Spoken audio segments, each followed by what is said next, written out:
Well, there is one writer that is currently giving Kathleen Kennedy some high praise. A Star Wars Visions icon may be returning soon, and we may get to see a big Legends moment come to life in Andor Season 2. Let's get into all of this right now. Hello everybody and welcome to Star Wars on High. Thank you for stopping by. I'm kind of enjoying getting back into the swing of things here, so I wanted to go ahead, waste no time, and go straight into the first story I wanted to cover. Piggybacking off of last week's episode, we've got more to say about Kathleen Kennedy. Well, I know when it comes to Star Wars, the big question on everyone's mind is, where the hell are all of these movies? We get so many that are announced, so many that are rumored, and unless it's The Mandalorian and Grogu, nobody knows. But with one of the key factors being the continuation of The Rise of Skywalker, Rey's new Jedi Order film, there's a lot of questions on, is it going to be made or is it going to be shelved? How many writers are we going to go through? It's the same ritual with every Star Wars movie, so I'm really not that worried.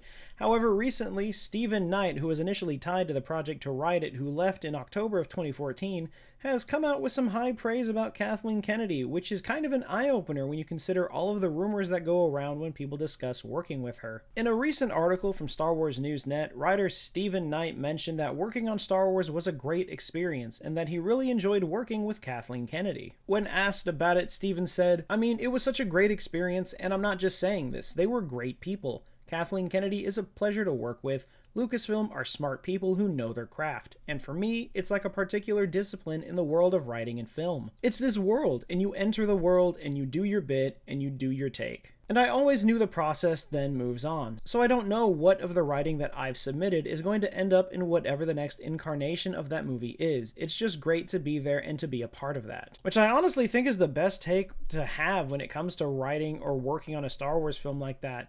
I mean, when you look at the past 5 to 10 years, a lot of the movies that were in the process of being in production went through directors, went through writing, went through cast. You know, and I imagine that this happens with a lot of other films, but since Star Wars is such a high property and everyone wants to know all of the in and outs of everything that's involved, we're probably getting a little more than you would expect as opposed to some other movie franchise. We're always going to hear about all of the issues, all of the reshoots, and every time we hear this, we think it's bad news. But for the most part, this is kind of just how the industry works.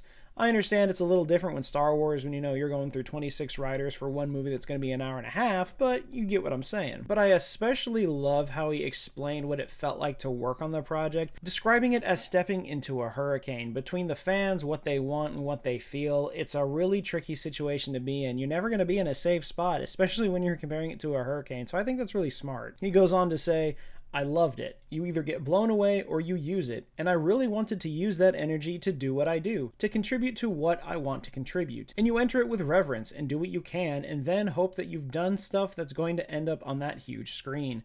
Which is, of course, a really important point, because I imagine if I'm a writer and I'm coming into something like Star Wars, I want to make sure that what I'm putting forward is good enough for them to accept to put on the screen, because that would just be high praise. But I am certainly looking forward to this movie, and I do hope that it ends up getting made, because I just like for Star Wars to keep moving forward.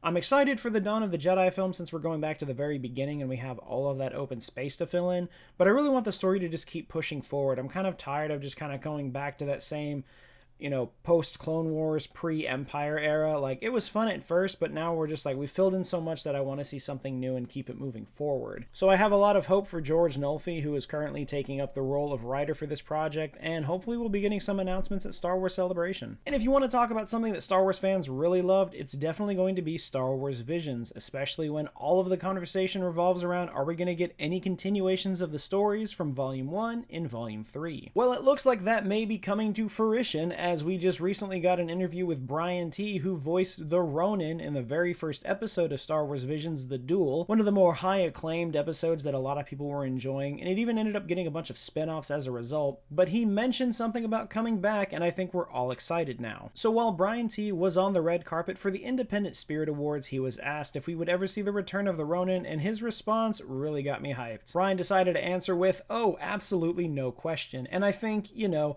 I don't want to give any spoilers, but we are definitely in the works right now. I'm probably doing something in the near and distant future, and I'll probably stop there before I go any further. Now, typically with Star Wars, that's probably way too much information, and that's a #1 way to get in a lot of trouble with Disney, so I hope they keep him locked up and safe. But I mean, from that answer alone, I kind of feel like we're going to see him come back in Volume 3. It was one of the better stories that were told in Visions that a lot of people latched onto. It had a lot of action. It was done really well. It even got its own spin-off novel and 2 standalone comics, which were pretty fantastic, especially since in one of them the character was basically Mace Windu, but it was Samuel L. Jackson's character from Afro Samurai, and there's a whole rabbit hole you could go under with that, but it was a really cool idea.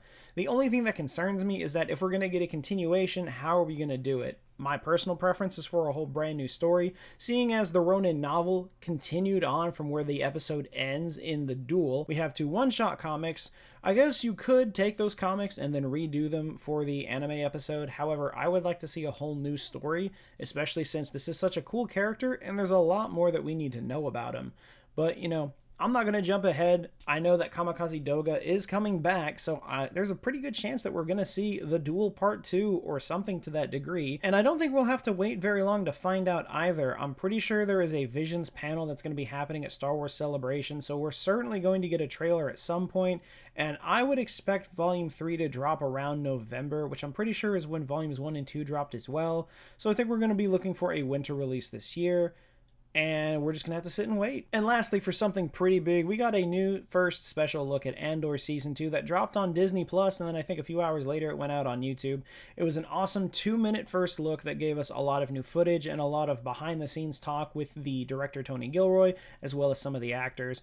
We got some cool shots, including the return of Alan Tudyk as K2SO, but one thing a lot of people are kind of driving towards right now is a few scenes that show some protesters, and the question of, is this going to be the famous Legends incident known as the Ghorman Massacre? Now, I won't go into too much detail on what that is, as every other single Star Wars channel on the planet has already covered this, and I naturally am late to everything.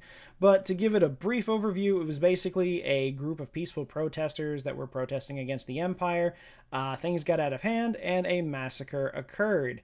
I know in the Legends version, it took place about 18 years before the Battle of Yavin, and it involved Tarkin landing a ship on a landing pad of peaceful protesters, which caused a lot of chaos. So I don't know if it's going to be any different this time around. Seeing as right now, I think in Legends, the Ghorman Massacre takes place about 2 years before the Battle of Yavin, which would line up well with Season 2 and how the timeline is supposed to be moving forward.